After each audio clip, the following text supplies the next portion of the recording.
Tu penses que seul le syndic peut convoquer une assemblée générale? Erreur. Et c'est même une des raisons pour lesquelles beaucoup de copropriétés font du sur place. Bonjour à toi, je m'appelle John Copro. Dans cette vidéo, je vais t'expliquer en quelques minutes qui a vraiment le pouvoir de convoquer une assemblée générale et tu vas certainement être surpris. Allez, c'est parti, juste après ça.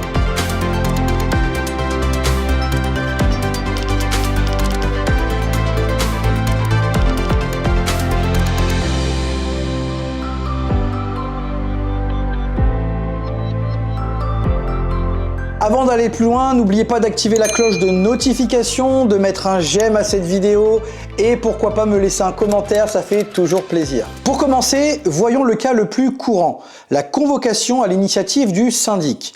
En temps normal, c'est simple, le syndic convoque l'assemblée générale.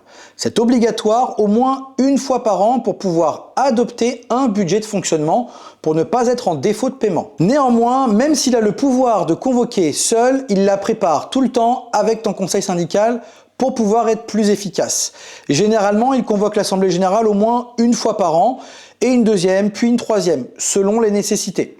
Il peut également convoquer sur demande express du conseil syndical ou à la demande de plusieurs copropriétaires représentant au moins le quart des tantièmes totaux de la copropriété. Mais tu vas voir que la loi prévoit plusieurs plans de secours en cas de défaillance de ton syndic. Le plan B, le conseil syndical.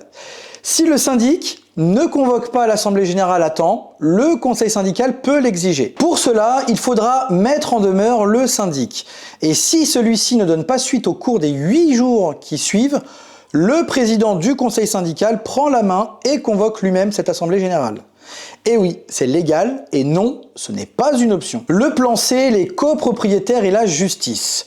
Si personne ne convoque, ni le syndic, plus de son, plus d'image, et ni le conseil syndical qui est également inexistant, soit par manque de temps ou parce qu'il n'a pas été constitué en assemblée générale, alors dans ce contexte, un copropriétaire, toujours après mise en demeure, peut saisir le tribunal judiciaire à l'issue toujours du délai des 8 jours qui autorisera la convocation et désignera un copropriétaire ou un mandataire de justice pour procéder à la convocation. Sans décision du juge, j'insiste, il sera impossible de convoquer seul. Pour conclure, tu sais donc maintenant qui peut convoquer une assemblée générale, le syndic, le conseil syndical, le président du conseil syndical ou encore un ou plusieurs copropriétaires avec autorisation du juge. Cette vidéo touche à sa fin. Si ce genre de sujet t'intéresse, pense à liker, à t'abonner et surtout laisse-moi un commentaire pour me faire part de ton expérience.